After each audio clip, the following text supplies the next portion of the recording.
declined. I call on Government Order of the Day number 1. Electoral Amendment Bill, first reading. The Honourable Amy Adams. Mr. Speaker, I move that the Electoral Amendment Bill be now read a first time. I nominate the Justice and Electoral Committee to consider the bill, and at the appropriate time I intend to move that the bill be reported back to the House by 13 February 2017. Mr. Speaker, New Zealand is fortunate to have a robust and efficient electoral system.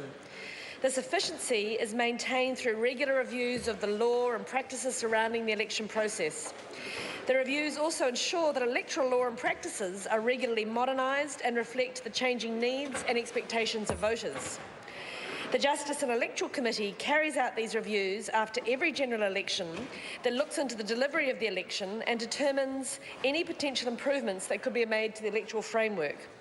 The committee then makes recommendations to the government regarding the suitability of potential amendments. Between October 2014 and April this year, the committee undertook its inquiry into the 2014 general election. I'd like to thank the committee for its careful consideration throughout the process. I'd also like to thank the variety of individuals and organisations who made submissions. I understand the committee received 211 written submissions and heard 32 oral submissions. On the 21st of April this year, the committee released a thorough report that included 28 recommendations on a range of electoral issues. I was pleased to see that all of the inquiry's recommendations were unanimous. Mr. Speaker, when the government responded to the committee's report on the 4th of July 2016, we set out our approach to the recommendations. Each recommendation has been carefully considered, and the Electoral Amendment Bill is the result of those deliberations. This bill implements 12 of the inquiry's recommendations, which can be introduced in time for the next election, along with 2 changes relating to issues not considered by the inquiry. The changes contained in the bill will update our electoral law and further enhance the efficiency of our electoral system.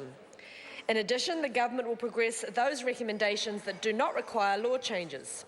In particular, government agencies and other key stakeholders will be encouraged to work more closely with the Electoral Commission to address the issue of low voter turnout. 4 recommendations require more significant policy development and have not been included in this bill due to timeframes. These recommendations will be considered for future elections.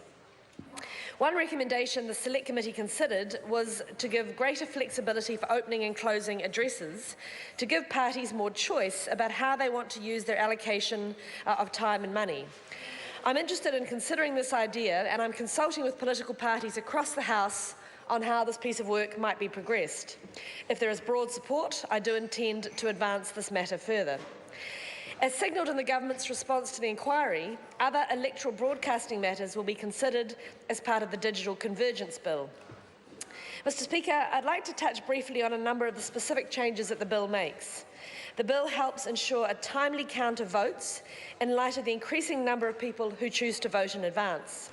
The Electoral Commission will be able to start counting advance votes earlier on election day and will have more flexibility in how this is done. This will ensure that the preliminary election results can be announced on election night in a timely manner. The Electoral Commission will also be able to make certain forms more user-friendly. Many of the electoral forms currently are over-complex, which can be a barrier to voter participation.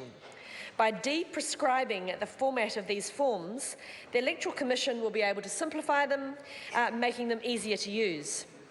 The Electoral Commission will continue to prescribe the purpose of the forms, the Electoral Act will continue to prescribe the purpose of the forms and the information required. This change will not affect ballot papers, which will still be prescribed. Some changes that were not considered by the inquiry are also included in the bill. One of these changes provides clarification about the prohibition on making false statements to influence voters on election day or the 2 days prior. The bill specifies that this offence only relates to actions taken to actively and purposefully publish or republish false statements on election day or the 2 days prior. The bill makes a number of other amendments to electoral law, all of which are minor and technical in nature, but no less important for the smooth delivery of our elections. Mr. Speaker, having a Select Committee inquiry into each election is a valuable opportunity for ensuring multi-party collaboration around electoral reform. I welcome the opportunity for constructive cooperation with other parties during this bill's passage through the House. It's important that these amendments can be enacted sufficiently in advance of the 2017 general election so that the rules of the game are clear for everyone and to ensure we minimise disruption for election preparations. I'm hopeful that the committee will be able to report back in a timely manner, given that the vast majority of the changes have already been carefully considered by the committee and, importantly, were unanimously recommended. Mr Speaker, the changes made through this bill will enhance the efficient delivery of our elections and ensure our law remains relevant for next year's election and beyond. I commend this bill to the House. Members, the question is that the motion be agreed to.